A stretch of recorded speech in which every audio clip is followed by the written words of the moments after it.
మరో 3 ఏళ్ల వరకు మహేష్ బాబు స్క్రీన్ మీద కనిపించరని అభిమానులు కూడా ముందుగానే ఫిక్స్ అయిపోయారు. ఇండస్ట్రీలోనూ ఇదే టాక్ నడుస్తోంది. గతంలో ఒకే సినిమా కోసం మహేష్ ఇంత టైం ఎప్పుడూ ఇచ్చింది లేదు. మరి దీన్ని ఆయన ఎలా బ్యాలెన్స్ చేయబోతున్నారు? వెకేషన్స్ వెళతారా? మునుపటిలా యాడ్స్ చేస్తారా? అసలు వీటన్నింటికీ రాజమౌళి ఓకే చెప్తారా?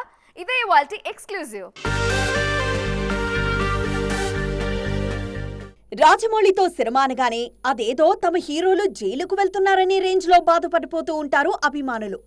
ఓవైపు మా వాడి మార్కెట్ పెరుగుతుంది, పాన్ ఇండియన్ స్టార్ అవుతాడు అనే ఆనందమున్నా 3 ఏళ్ల వరకు సినిమాలు రావనే బాధ కూడా ఉంటుంది. మహేష్ బాబు అభిమానుల్లోనూ అదే కనిపిస్తోందిప్పుడు. అందుకే గుంటూరు కారాన్ని ఆస్వాదిస్తున్నారు. ఇక్కడ అసలు మ్యాటర్ ఏంటంటే, మహేష్ బాబు వర్కింగ్ స్టైల్తో పోలిస్తే రాజమౌళి వర్కింగ్ బాగా డిఫరెంట్.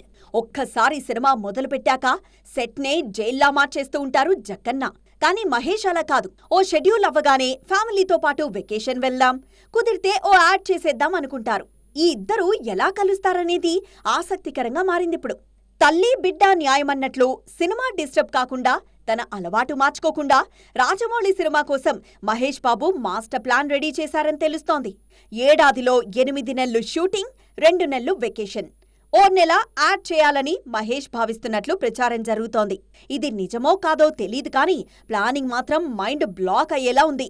సాధారణంగా రాజమౌళితో సినిమా మొదలుపెట్టాక హీరోలకు ఇంకే ధ్యాస ఉండదు.